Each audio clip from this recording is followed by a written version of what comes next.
Are you an expert mingler? Do you know how to mingle with the enemy? This is Robert Manni, host of Guys TV. And this week, my special guest is Jeanne Martinet, and she's written a book about just that. I've also got the Who Gets It guys, and they've written a book about how corporations can find, motivate, and retain their top talent. It all starts right here on Guys TV, and you can also catch me on Guys Radio, my worldwide podcast, and on KCAA right here in Southern California. Guys Radio, Guys TV, thanks for your support. Okay, the interview portion of Guys Radio, my favorite portion of the show, and I've got a special guest for you, a fellow New Yorker. Yes, even though I'm in San Diego, I'm still a New Yorker. It'll take me some time to be a Californian, I guess, but I love both coasts and everything in between in our country. Let me tell you a little bit about Jeanne Martinet. She's the author of 9 books, including The Art of Mingling, which is her seminal book, which is fantastic. It's been published worldwide, sold more than 150,000 copies in the US alone.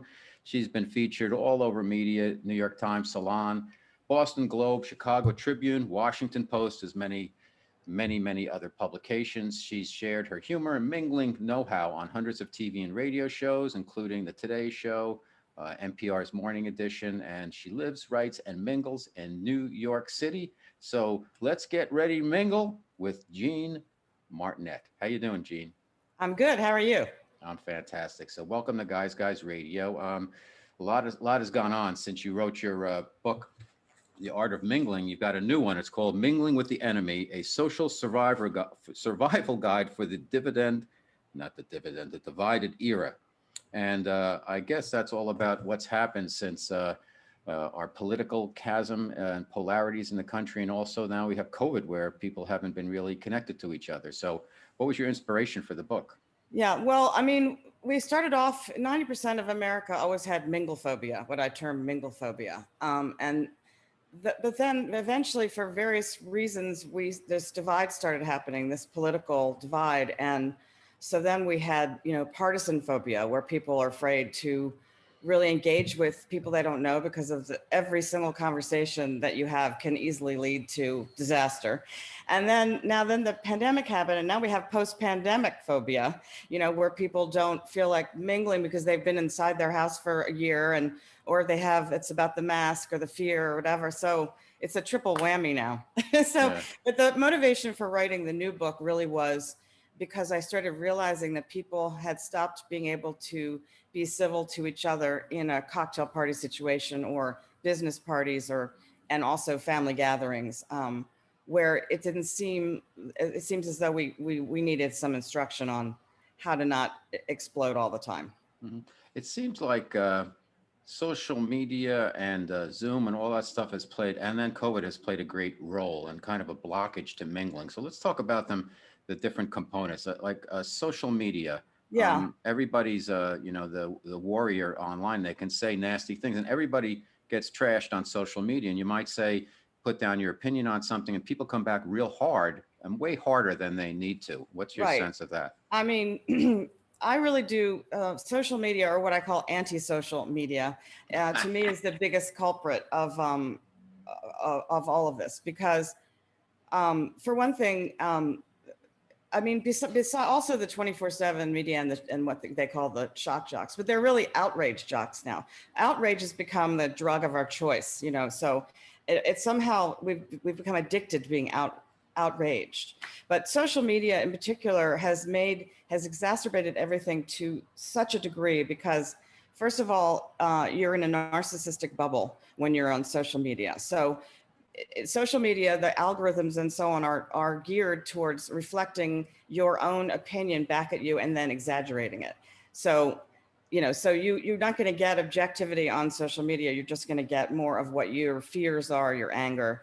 And also there's also the not vetting, the fact that Joe's blog carries the same weight as the Wall Street Journal when you're on social media. If it's, retweeted 20,000 times, it's up there with the major newspapers. Fake news, right?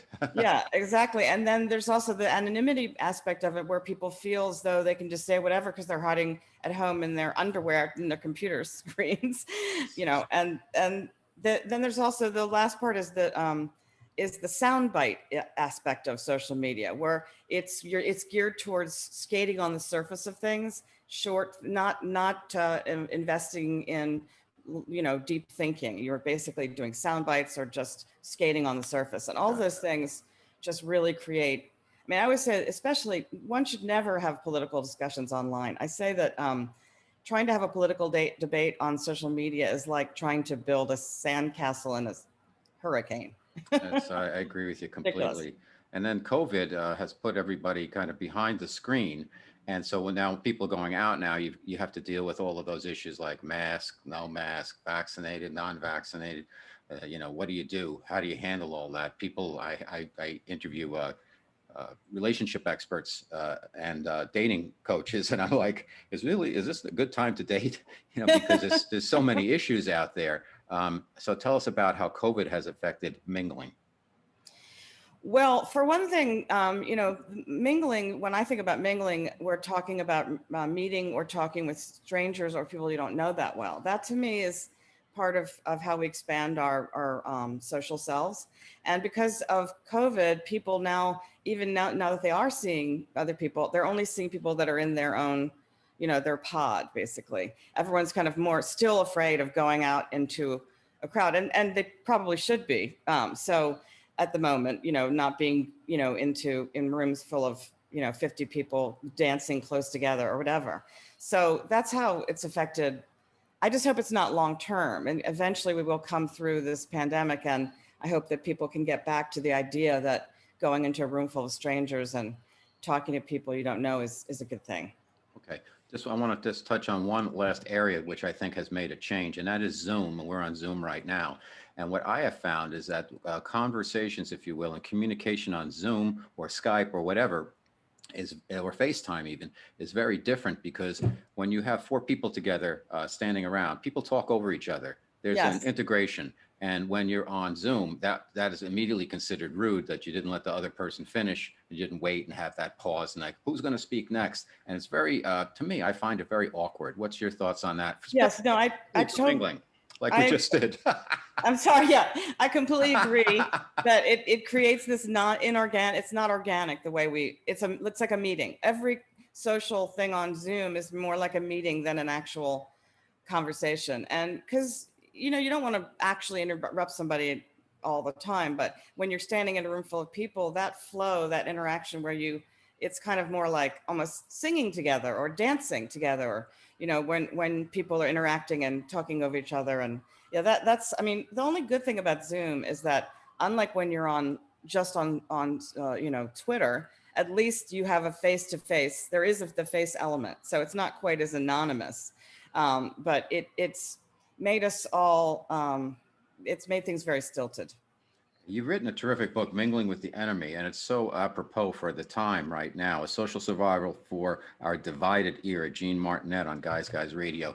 And I've got so many topics here, but I want to get to your pre-mingle. How do you get back into the flow? Because I got a lot of notes from you about pre-mingling, how to find the right person to talk to when you go to, you know, cocktail parties and things like that are going to start opening up again, where people are going to be face to face. Give us your kind of walk us through how to approach these situations.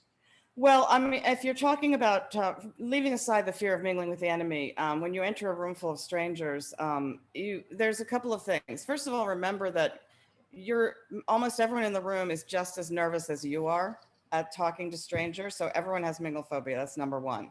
And then the other thing is to try to, if you are a shy person, or you're not, you know, you're nervous about, you don't know where you are in the party, like who they are. It's a good idea to try to first approach somebody who is sort of standing alone or standing with one other person, sort of looking around. So a person that looks approachable and doesn't look like, you don't want to approach the hottest party like clique in the whole group, you know, immediately and try and break into that. So you go slowly and basically you practice your mingle on a wallflower. And then there are various entrance maneuvers for people who really don't know how to do it that I outline in The Art of Mingling, which, for example, the honest approach, which sounds really simple, but you just walk up to somebody and you say, I'm so sorry, but I don't know a single person at this party. And that, when you throw yourself on someone's mercy, it's a it charms them, and usually they will introduce you to other people, and it's a way of getting in. And there are other ones like the fade in approach, and I have other approach techniques outlined in that book. When people, and you do a magnificent job with the book. I read the book over the weekend, and there's a lot of tips there that I think are super helpful. So when you get into a conversation and it seems like inevitably some hot topic, some polarized topic's going to come up, whether it's politics, COVID, world, geopolitical situation, economics, whatever. How do you approach that? Because there's one way you could just say nothing, and that's saying something by saying nothing, but Right. there's other ways to kind of make it a dance. How do you do Right. that, Jeanne? Well, first of all, if you're in a situation where you're not sure, you think maybe there's you might get into a political argument. I have a technique that I call how to test for a friend, foe, or fanatic.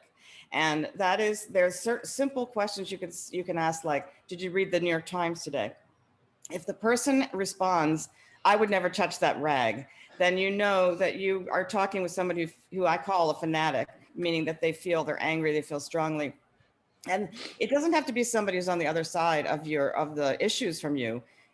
I say that it's just as difficult sometimes to talk to a fanatic who believes what you believe than it is, I'd rather talk to someone on the opposite side who's reasonable and can have a regular conversation with.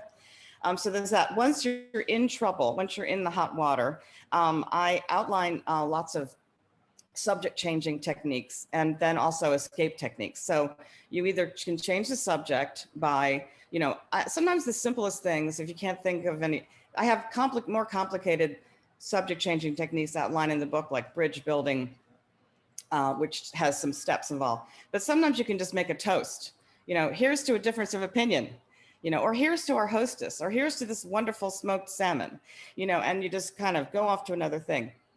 If it gets really bad, you can then employ one of the escape techniques that I outline also in the book. And one of people's favorites is something I call, excuse me, I can't believe my throat is so dry. Hold on. Okay. Something that is called the human sacrifice. It sounds really horrible, but it's done at every party. You can watch people do it.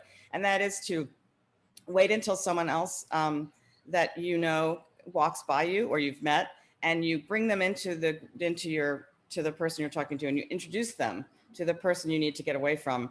And there's really like a 5 to 10 second window when after you do that, you can just walk away quite easily. So that's a great idea. Now, you mentioned conversations from hell, and you've covered a lot of that, but there's also the family gathering, and everybody's had, to deal with that. And it's a little bit different than if you're at a cocktail party, we can kind of maneuver around.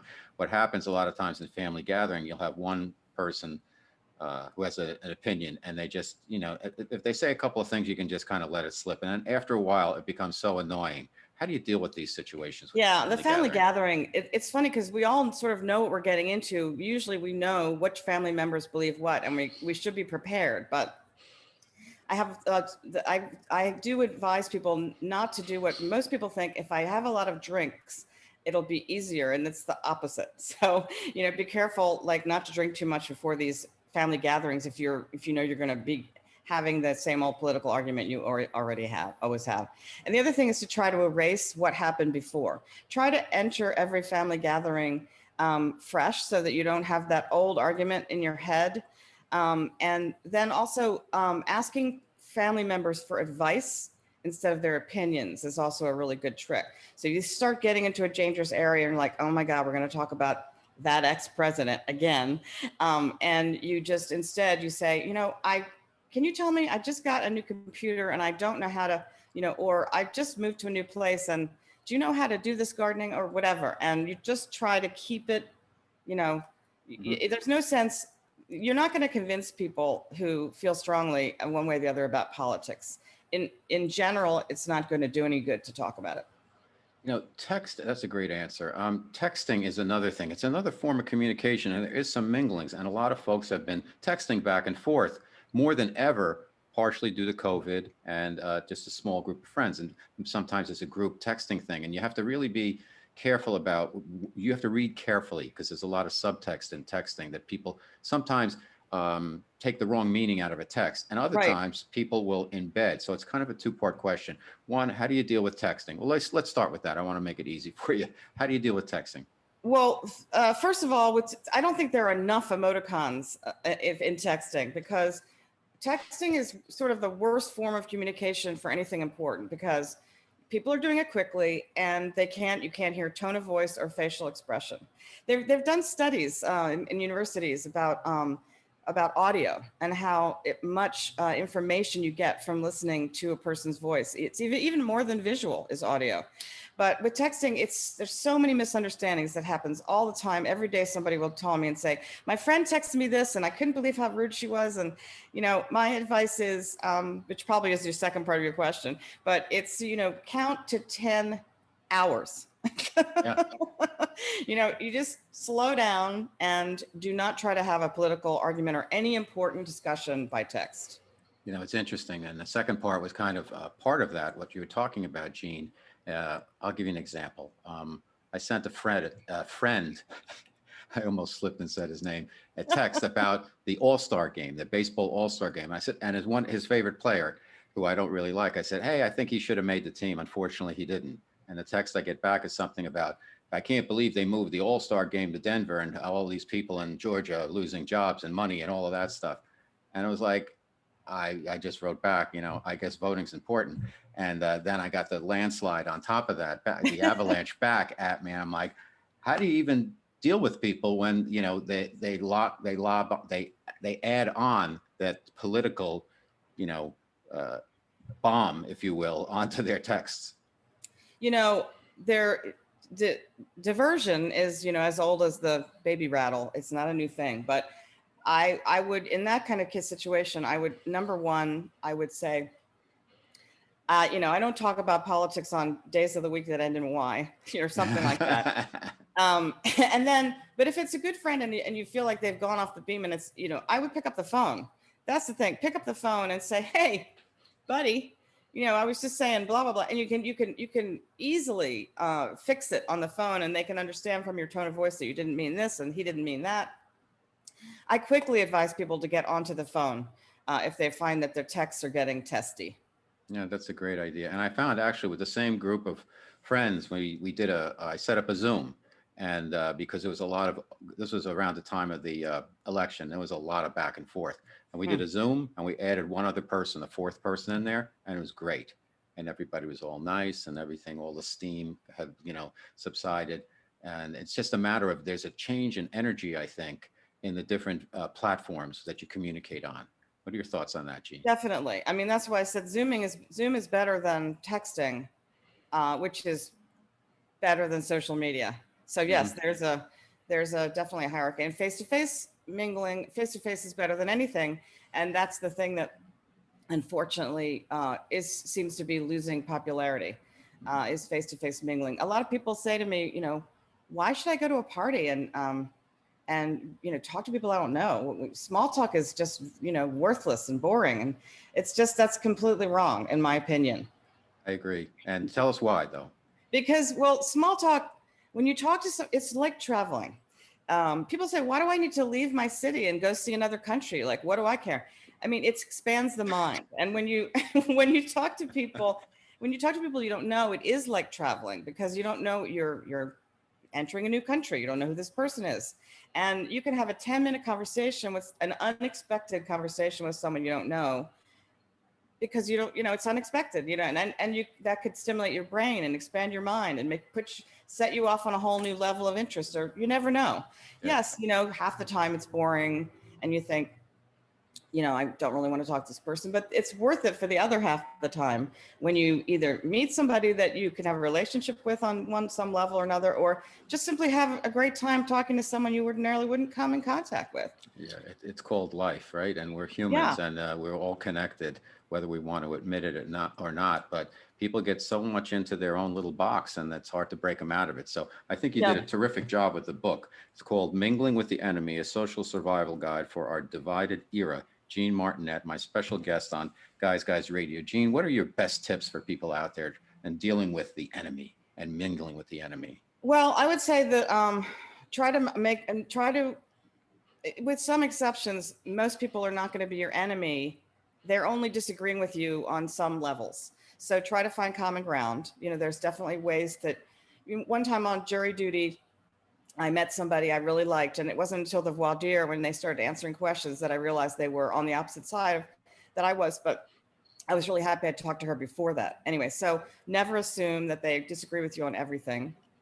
And we all need to try to get our listening skills better, so that when you're listening, instead of immediately going into that thing in your head, oh my God, I can't believe they said that. This is what I need to tell them. This is what I need to tell them.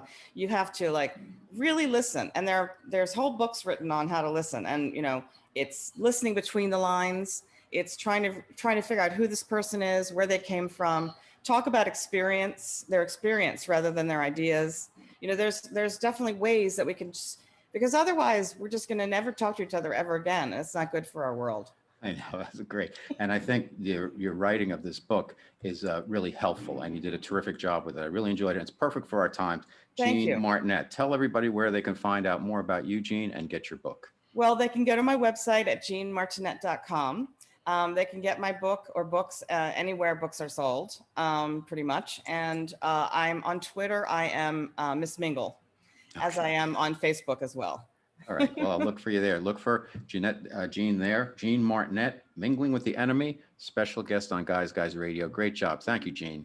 Thank you so much. Okay.